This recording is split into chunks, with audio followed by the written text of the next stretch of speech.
여러분 안녕하십니까? 뉴스나인의 신동욱입니다. 박근혜 전 대통령의 1심 선고가 내일로 다가왔습니다. 법원이 사상 처음으로 1심 선고 재판을 생중계로 공개하기로 결정한 데 대해서 박 전 대통령이 생중계를 하지 말아달라는 가처분 신청을 냈지만 결국 받아들여지지 않았습니다. 따라서 내일 선고는 모든 국민들이 지켜볼 수 있게 되었고 저희 TV조선은 이 전 과정을 생중계해드릴 예정입니다.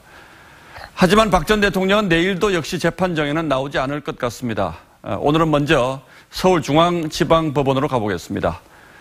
한성훈 기자, 결국 생중계는 하는 걸로 결론이 났군요. 네, 그렇습니다. 내일 박근혜 전 대통령의 1심 선고가 생중계로 진행됩니다. 법원이 박 전 대통령이 낸 생중계 제한 가처분 신청을 받아들이지 않기로 최종 결정했습니다. 1심 선고는 내일 오후 2시 10분 서울중앙지법 417호 대법정에서 열립니다. TV 생중계는 언론사가 아닌 법원이 직접 촬영해 송출하는 방식입니다. 법정 내 4대의 카메라를 설치해 재판부와 재판장, 검사와 피고인석 분위기를 실시간 전달하게 됩니다. 하지만 내일 박 전 대통령 모습은 볼 수 없을 전망입니다. 불출석 사유서를 내진 않았지만 기존의 재판 보이콧 입장에 변함이 없는 것으로 알려졌습니다. 예, 그야말로 세기의 재판인데 지금 법원 주변 분위기는 어떻습니까? 네, 이미 법원 주차장에는 방송사 중계차들이 가득 차 있고 취재 열기가 뜨겁습니다.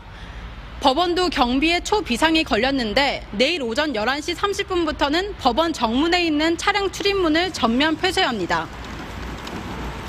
비 오는 날에도 법원 주변에는 박 전 대통령 지지자들 집회가 잇따랐습니다.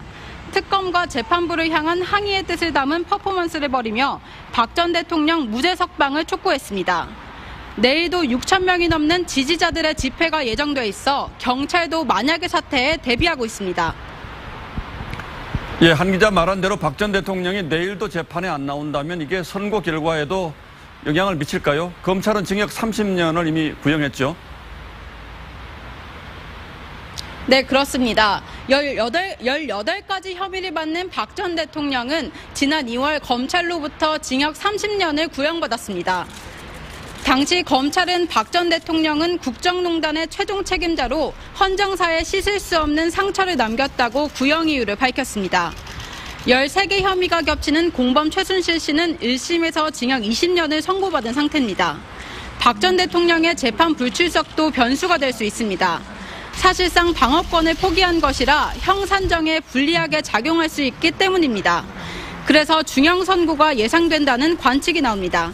지금까지 서울중앙지법에서 TV조선 한송원입니다.